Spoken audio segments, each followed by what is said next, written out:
Bismillahirrahmanirrahim. Assalamu alaikum students. My name is Abdurrahman and I'm your biology teacher. आज students जो topic हम start करने जा रहे हैं दैट इज शॉर्ट टॉपिक. इसमें हम पढ़ेंगे ड्यूटेरोमाइसीट्स, ड्यूटेरोमाइकोटा और उसके साथ एक और छोटा सा पोर्शन में ऐड कर रहा हूँ इकोलॉजिकल इंपॉर्टेंस ऑफ फंजाई. दोनों शॉर्ट टॉपिक्स हैं और शॉर्ट क्वेश्चंस के लिए इंपॉर्टेंट हैं. तो डिटेल्स देखते हैं बोर्ड पे.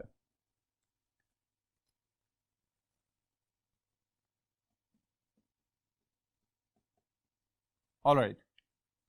जी students, this is the fourth group of fungi और इस ग्रुप का नाम है ड्यूटेरोमाइकोटा. ड्यूटेरोमाइकोटा. जी स्टूडेंट्स, अब यहां पे मैं एक पहले नंबर पे आपको नई बात बताने जा रहा हूं जो कि मोस्टली इग्नोर कर दी जाती है. गौर करें जरा इसका नाम ड्यूटेरो. ओके, हाइड्रोजन के अगर आपने आइसोटोप्स पढ़े हुए हैं तो उसके अंदर हम ये चीज देखते हैं प्रोटियम, ड्यूटीरियम, ट्रीटियम. ये असल में क्या है? सिर्फ गिनती के नाम है. ओके, यानी 1 2 3. तो इस लिहाज से अगर ड्यूटेरोमाइकोटा को देखा जाए तो हम ये कह सकते हैं this is the second fungi. Alright, और यहां पे सेकंड फंजाई से क्या मुराद है कि ये दर्जा दोम की फंगस कहलाएगी. अब दर्जा दोम की फंगस का क्या मतलब है यहां पे? इसके लिए स्टूडेंट्स जरा गौर से समझें. Deuteromycetes are also known as imperfect fungi. इनका नाम है इम्परफेक्ट फंजाई. और अगर इनको हम इम्परफेक्ट कह रहे हैं तो इसका मतलब है कि इनको परफेक्ट फंजाई से थोड़ा सा कहीं और क्लासिफिकेशन में प्लेस करना पड़ेगा. तो इसके लिए ये ग्रुप बना दिया गया है deuteromycetes. But the question is why they are known as imperfect fungi, या इनको अलहदा क्यों किया गया है दूसरी फंगस से? Imperfect fungi. जी स्टूडेंट्स, तो सवाल का जवाब आप सोच लें. The deuteromycetes are known as imperfect fungi because no sexual phase has been observed in their life cycles. या तो इनके अंदर जो लाइफ साइकिल्स चल रहे हैं वहां पे सेक्सुअल रिप्रोडक्शन ही नहीं हो रही, या फिर ऐसा भी पॉसिबल है कि जब से एवोल्यूशन हो रही है आगाज में कहीं इनमें कोई सेक्सुअली रिप्रोडक्टिव स्ट्रक्चर्स बने हुए हों लेकिन वक्त गुजरने के साथ साथ आहिस्ता आहिस्ता खत्म हो गए हों मुकम्मल तौर पे. तो इन दोनों लॉजिक्स को मद्देनजर रखते हुए हम ये कह सकते हैं कि the deuteromycetes due to the absence of their sexual structures as well as their sexual reproduction they are known as imperfect fungi. Okay, इस चीज को मैं यहां पे लिख भी देता हूं. These fungi are known as imperfect fungi because no sexual reproduction is observed in any member.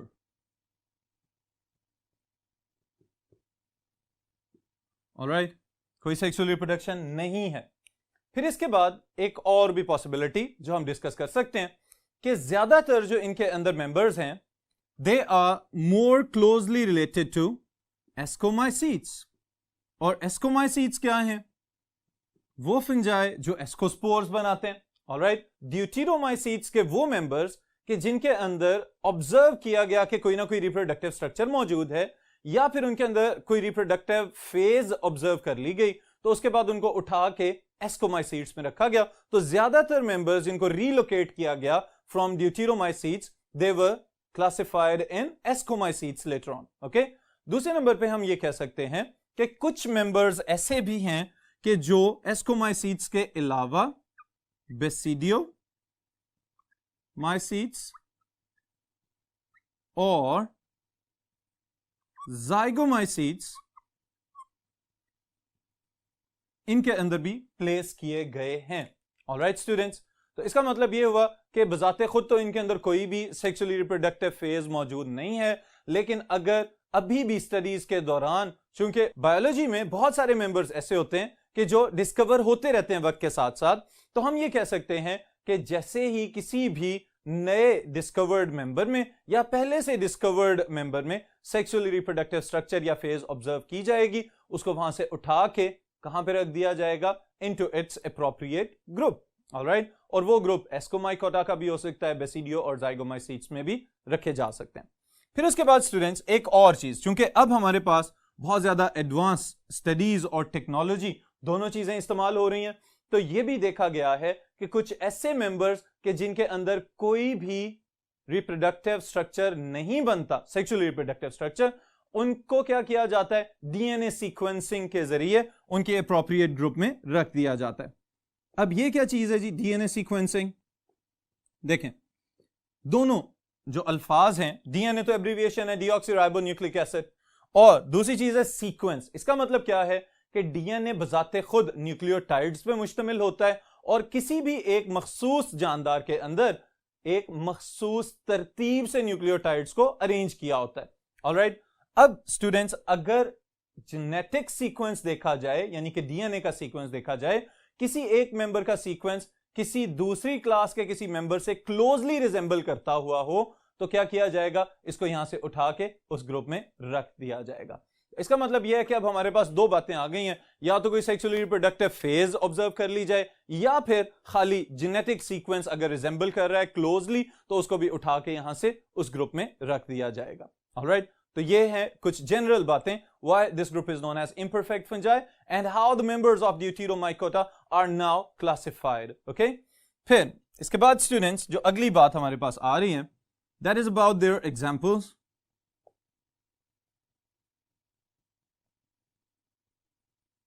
Ji, examples में स्टूडेंट्स सबसे पहले नंबर पे तो मशहूर जमाना मेंबर इनका, आप लोग मल्टीपल चॉइस क्वेश्चन के लिए भी याद रखिएगा, Penicillium,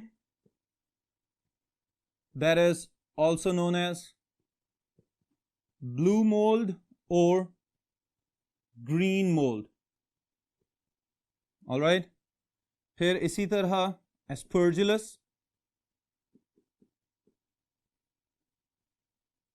that is known as brown mold.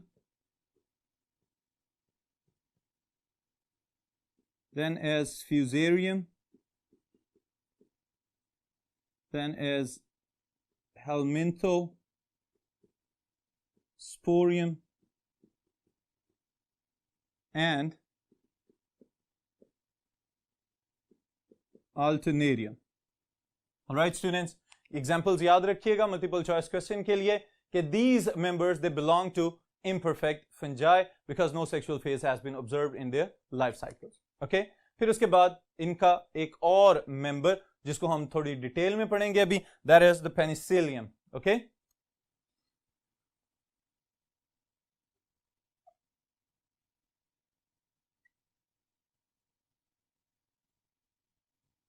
all right students, what do you know about the penicillium?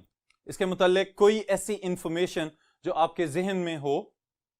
Yes, alright, देखें जी, सबसे पहली बात है कि Penicillium is known for the antibiotic penicillin.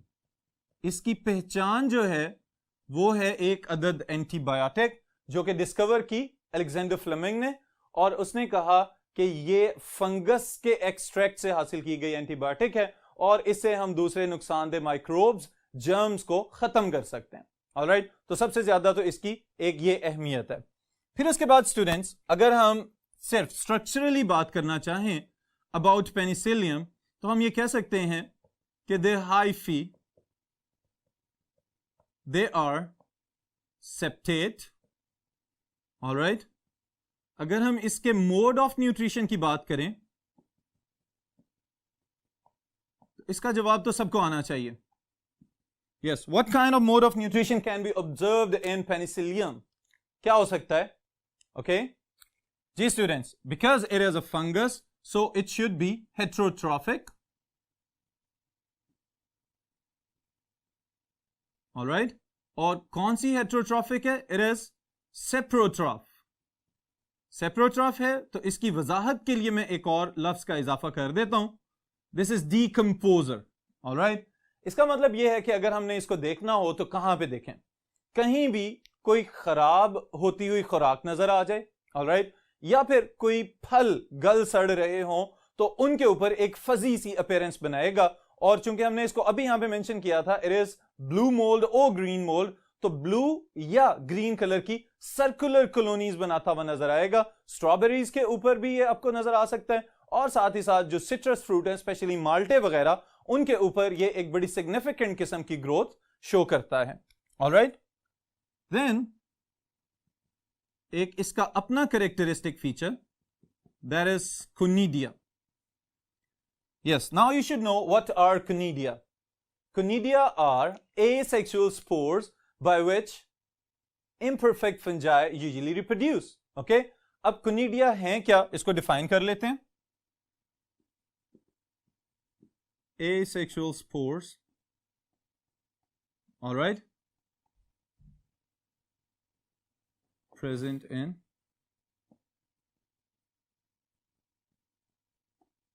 members of imperfect fungi. All right, then students, अगर हम ये देखें कि इसमें खास बात क्या है कि अगर हम पेनिसिलिन के अंदर इसकी बात कर रहे हैं तो यहां पे इसका कैरेक्टरिस्टिक फीचर क्या है, तो वो है the brush like conidia. Alright, clusters में या ग्रुप्स की फॉर्म में जब भी आपको कोनिडिया नजर आएंगे इन पेनिसिलिन, तो वो हमेशा ब्रश लाइक अपीयरेंस दे रहे होते हैं। ये खास बात है about Penicillium.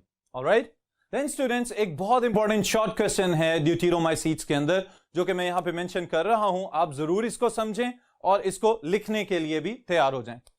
Now what is it? It is about parasexuality. No, what is parasexuality? अब अगर गौर करें तो दिस इज इम्परफेक्ट फंजाई। हमने कहा भाई इसमें तो सेक्सुअल रिप्रोडक्शन होती नहीं है, ना कोई सेक्सुअली रिप्रोड्यूसिंग स्ट्रक्चर इसके अंदर मौजूद है।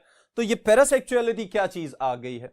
इसका मतलब ये है कि this is not true sexual reproduction, लेकिन उसका एक और अल्टरनेट तलाश कर लिया गया है, जो कि कुदरत ने इसको ये सहूलत फराहम कर दिया। अब इसमें स्टूडेंट्स क्या किया जाता है, पहले मैं आपको एक टर्म बताना चाहता हूं, that is known as mitotic recombination. Mitotic recombination. Alright, अब देखें, यह बात तो तय है कि जब कभी भी सेल्स जिनमें हैप्लॉइड न्यूक्लियाई मौजूद हैं, वो हैप्लॉइड न्यूक्लियाई को फ्यूज करेंगे तो एक डिप्लॉइड न्यूक्लियस बन जाएगा। और जब डिप्लॉइड न्यूक्लियस के अंदर मियोसिस होगी, तो मियोसिस की बाकी सब स्टेजेस के साथ साथ एक बहुत अहम स्टेज है उसकी प्रोफेज 1, जिसके अंदर the chromosomes they overlap one another and the genetic material is shuffled.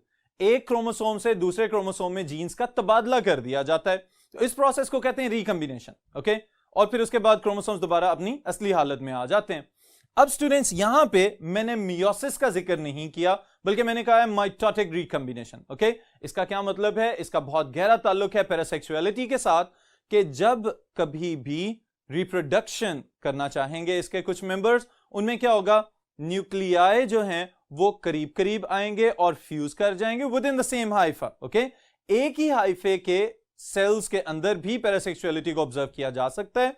यहां पे क्या होगा, न्यूक्लियाई फ्यूज करेंगे और उनके जो क्रोमोसोम्स हैं वो आपस में ही जेनेटिक मटेरियल का तबादला कर लेंगे।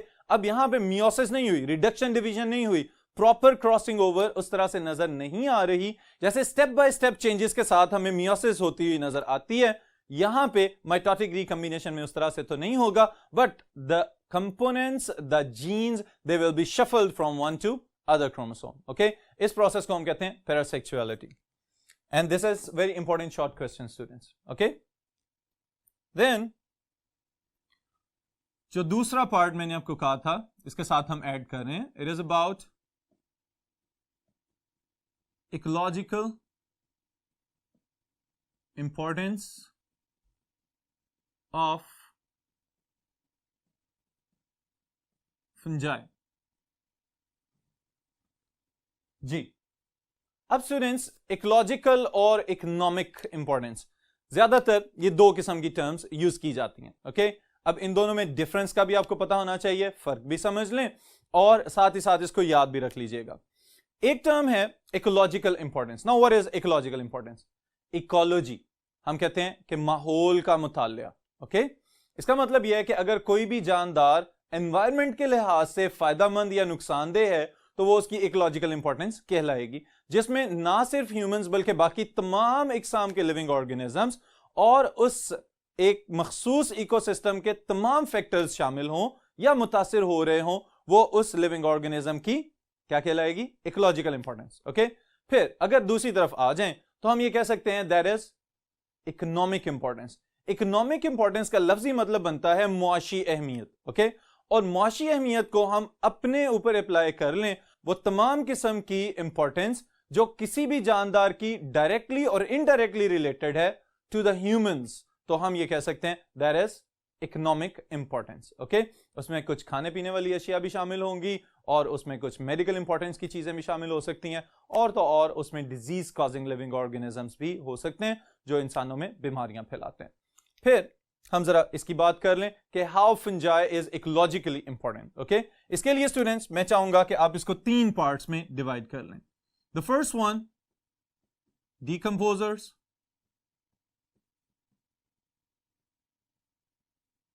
Okay, now decomposers of the ecosystem, 2 बड़े डीकंपोजर्स हैं, fungi and saprobic bacteria. Alright, saprobic bacteria, decomposer bacteria, क्योंकि इनके मोड ऑफ न्यूट्रिशन डिफरेंट हो सकते हैं तो यहां पे हम सिर्फ डीकंपोजर्स की बात कर रहे हैं। जी, अब देखिए स्टूडेंट्स, यहां पे एक बड़ा अहम नुक्ता मैं आपको बताने जा रहा हूं, इसको जरा गौर से सुनिएगा और मेरे सवाल का जवाब भी दीजिएगा। फर्ज कर लेते हैं कि हम अगर 21वीं सदी में अभी मौजूद हैं और हमसे पहले आने वाले जितने ह्यूमंस मौजूद थे, अगर उनकी बॉडीज जो डेड बॉडीज थी आफ्टर देयर डेथ्स, उनको डीकंपोज ना किया जाता, पॉइंट नंबर 1। अब पॉइंट नंबर 2 की तरफ आ जाएं। जब से इंसान सिविलाइजेशन में दाखिल हुआ है तब से बहुत सारी तब्दीलियां आ रही हैं इर्द गिर्द, जिसमें हम डेली बेसिस पे बहुत ज्यादा अमाउंट में कूड़ा करकट और वेस्ट प्रोडक्ट्स वगैरह उठा के बाहर फेंक देते हैं एनवायरनमेंट के अंदर। इसी तरह बहुत सारे दूसरे लिविंग ऑर्गेनिजम्स भी हैं जिनकी डेथ्स हो रही हैं। आए रोज कोई ना कोई एनवायरमेंटल चेंज की वजह से दरख्तों की भी डेथ्स हो रही हैं और एनिमल्स वगैरह भी, उनकी भी डेथ्स हो रही हैं। तो अब इन सब अमवात के बाद अगर ये फर्ज कर लिया जाए कि हमारे एनवायरनमेंट में डीकंपोजर्स ना होते तो फिर क्या होता? जी, सोच लिया आपने अपना जवाब। अब देखें, अगर डीकंपोजर्स यानी कि फंजाई और बैक्टीरिया ये मौजूद नहीं है अगर हमारे एनवायरनमेंट में, तो हम ये देखते कि हमारे इर्द गिर्द बहुत ज्यादा तादाद में जानदारों की डेड बॉडीज के ढेर लगे हुए होते। इवन के वो कूड़ा करकट जो कि आप अपने मोहल्ले से उठा के अपने मोहल्ले के नुक्कर वाले किसी खाली खुले मैदान में फेंक देते हैं, वहां पे भी आपको शायद कूड़े के पहाड़ नजर आ रहे होते, क्योंकि आपके रहने से पहले शायद वहां पे कोई और रह के गया हो, उनके रहने से पहले कोई और रह के गया हो, और अगर सब ने यही हैबिट अपनाई होती तो अब तक हम सब के सब लिविंग ऑर्गेनिजम्स किसी कूड़ा प्लेनेट पे रह रहे होते। ओके, तो we should be thankful to the nature, क्योंकि अल्लाह ताला ने हमें डीकंपोजर्स दे दिए हैं। और डीकंपोजर्स क्या कर रहे हैं? वक्तन फवक्तन बहुत सारे लिविंग ऑर्गेनिजम्स की जो डेड बॉडीज होती हैं, उन डेड बॉडीज को डीकंपोज करते हैं, उनके अंदर मौजूद न्यूट्रिएंट्स को रिसाइकल करते हैं, ताकि अगली जनरेशंस, स्पेशली प्लांट्स जो कि प्रोड्यूसर्स हैं, वो उससे फायदा उठा सकें और उन्हीं न्यूट्रिएंट्स को रिसाइकल करके नेक्स्ट जनरेशंस के लिए अवेलेबल बना दें। अगर ऐसा ना होता, डीकंपोजर्स ना होते, तो ये सारे न्यूट्रिएंट साइकिल्स ब्लॉक हो जाते और हम तक कोई भी न्यूट्रिएंट ना पहुंचता, तो प्रोड्यूसर्स को कुछ नहीं मिलना था, प्लांट्स को, तो प्लांट्स अगर नहीं होते तो फिर इसका मतलब है हमारा सर्वाइवल तो इम्पॉसिबल था। Alright students, so this is the real ecological importance about decomposers. फिर उसके बाद these fungi, they are also playing an important role as symbionts.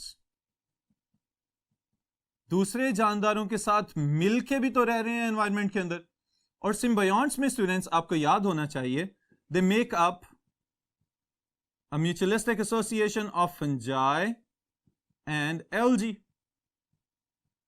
ये क्या कहलाएंगे? Lichens. And on the other side when they combine with the roots of vascular plants, तो वहां पे ये क्या बना रहे हैं? Mycorrhizal association. ऑलराइट, तो हम ये कह सकते हैं these are mycorrhizae. Okay, ectomycorrhizae and endomycorrhizae, इसकी दो टाइप्स हैं.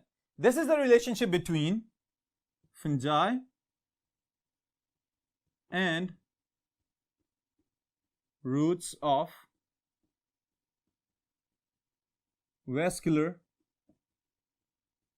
प्लांट्स. और इसके लिए मल्टीपल चॉइस क्वेश्चन के लिए 95% of the plants they make up this mutualistic association.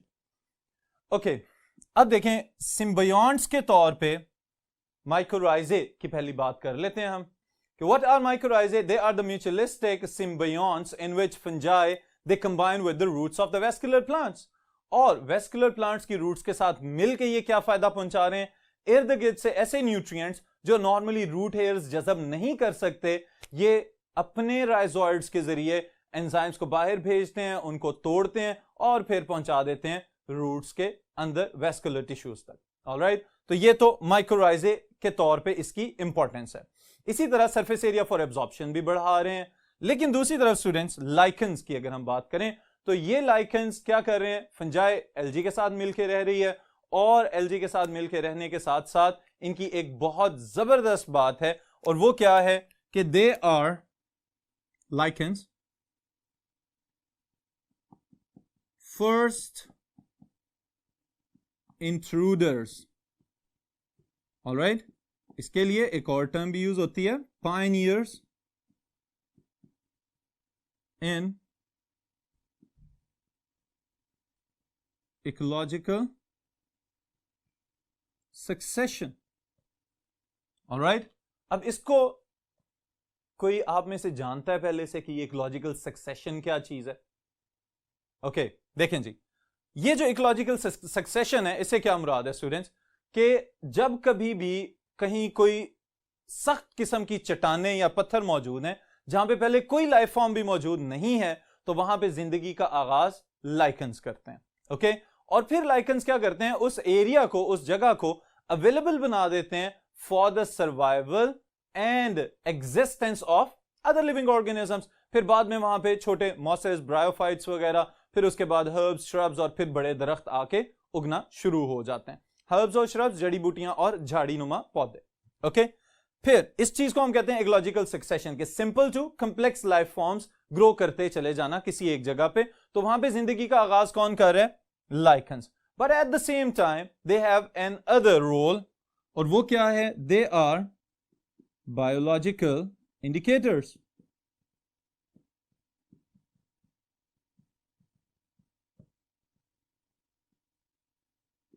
Of air pollution.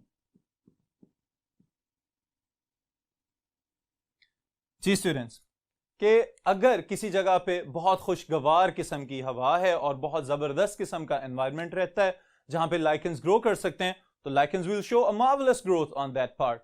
लेकिन अगर वक्त गुजरने के साथ साथ उस जगह की फिजा में आलूदा एलिमेंट्स का इजाफा होना शुरू हो जाए तो क्या होगा? लाइकेंस आहिस्ता आहिस्ता डिक्लाइन की तरफ चले जाएंगे और उनकी डेथ होना शुरू हो जाती है. तो इस वजह से हम ये कहते हैं कि they can be pollution indicators of the environment, especially regarding the air pollution. Okay? फिर इसके बाद स्टूडेंट्स एक और लास्ट बात जो कि इकोलॉजिकल इंपॉर्टेंस में शामिल करनी है हमने, that is about fungi. They can be used in bioremediation.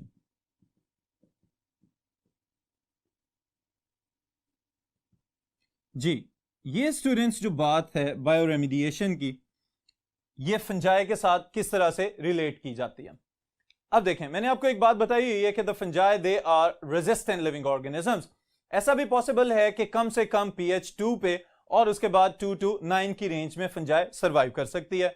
और टेम्परेचर के लिहाज से अगर हम कहें तो हम ये कहते हैं कि from freezing temperature to high temperature fungus जो है सरवाइव कर सकती है. तो इसका मतलब यह है कि it is a tough and resistant type of living organism. Bioremediation को फंजाई के साथ किस तरह से रिलेट किया जा सकता है? We can define this process as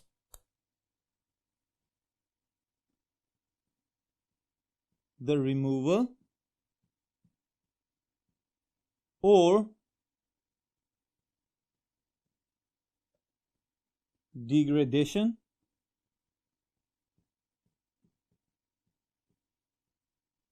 of environmental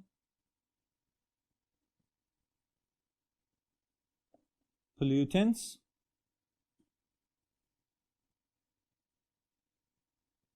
or hazardous elements by using